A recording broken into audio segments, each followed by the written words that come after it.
Le musée du Quai Branly à Paris nous propose une exposition pour découvrir les rites, codes et cultures de ces chefferies.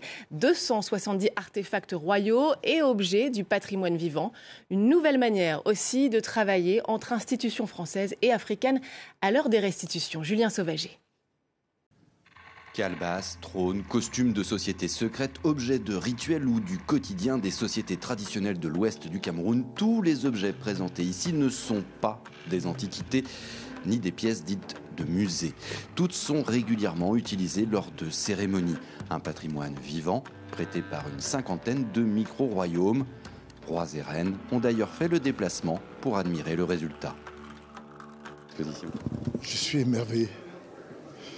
Je suis émerveillé. Il fallait qu'on souffre un peu de leur absence, encore qu'ils nous promettaient de tellement bien s'en occuper. Je viens là d'avoir la preuve qu'on s'en est bien occupé. Les objets ont très bien voyagé, sont arrivés dans l'état. Un prêt qui aura nécessité une préparation spéciale pour certains objets.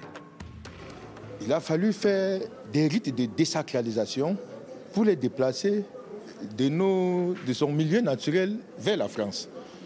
Sinon, certains objets pouvaient, une fois arrivés ici, créer des difficultés.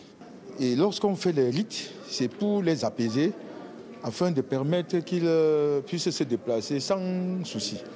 Pour réaliser cette exposition immersive dans la société traditionnelle Bamileke, un partenariat unique s'est mis en place entre le Quai Branly, l'association Cameroun Loire-Atlantique et les chefferies traditionnelles. Une nouvelle manière de concevoir les échanges culturels, loin des polémiques sur les restitutions. Il faut bien savoir que s'il n'y avait pas le débat sur la restitution, on l'aurait toujours fait l'exposition. Mais c'est vrai qu'elle est originale, et c'est ce qu'il faut faire. Les objets partent et reviennent. Pour nous, c'est une démarche que nous préconisons, mais aussi c'est le partage d'expérience. C'est vraiment une autre façon de faire. Une nouvelle manière de faire qui permet de découvrir un art, mais aussi une culture qui auront survécu à la colonisation et restent en perpétuelle évolution. Elle aussi est sacrée depuis